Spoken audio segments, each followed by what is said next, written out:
Okay. So, I've been in this area for a while, probably about a month. And I've been actively looking for jobs for probably about 3 of those 4-ish weeks, somewhere in there. And I have literally applied for, on Indeed alone, over 34 jobs.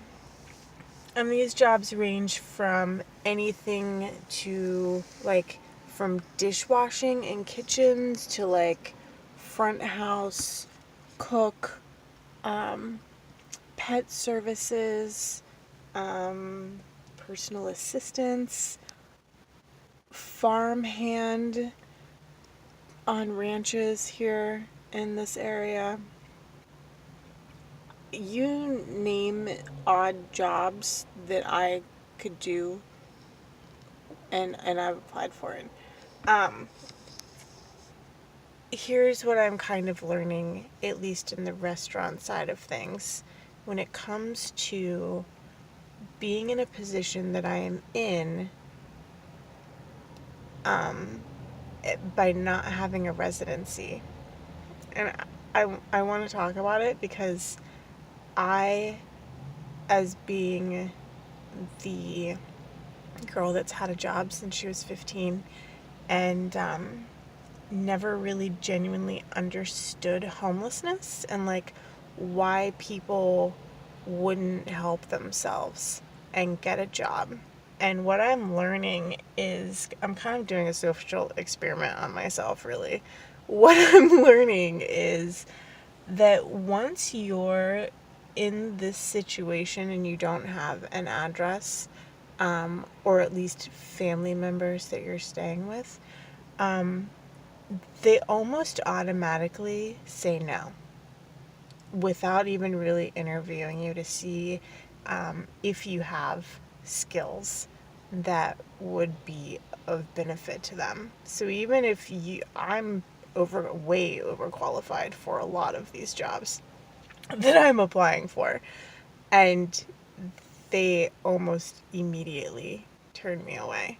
So I'm really interested to see how this is going to turn out because you really I feel like they they don't really want to go out on a limb.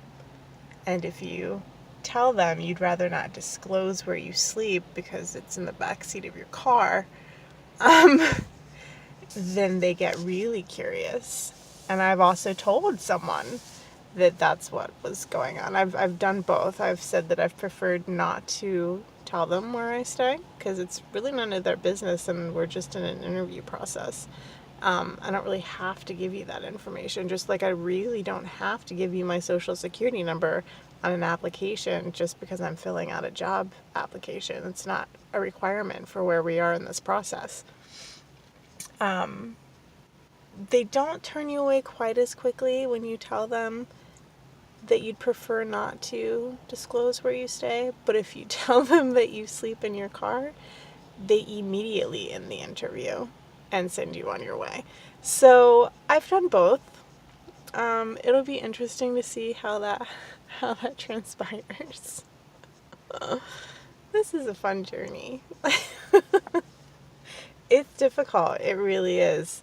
Um, but it's also a really eye-opening experience because it's kind of answering some questions as to how these situations would happen that I never really fully understood. I always kind of questioned how these things happen to people. Like, how do you get there?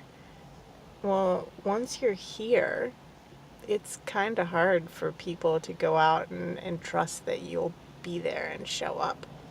So it is what it is. Um, we'll see what happens in the next couple of days.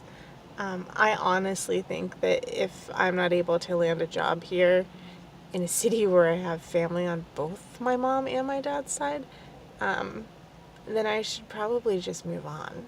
And I'm okay with that. I'm not really loving it here. It's a lot like Ohio in some ways, except it's flat and there's no woods. And This girl needs some woods to sustain life. I really want to just go in the woods and camp and like never come out. Like it's it's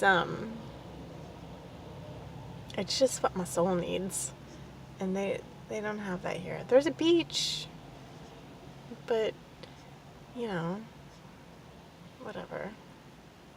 I'm not really feeling Texas. Sorry, Texas.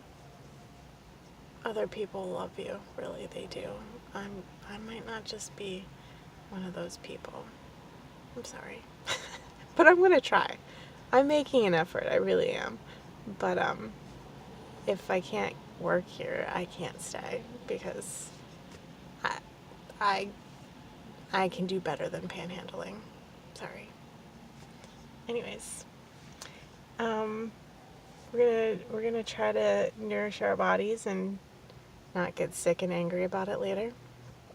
And yeah, so here we are. Life's life's an interesting journey.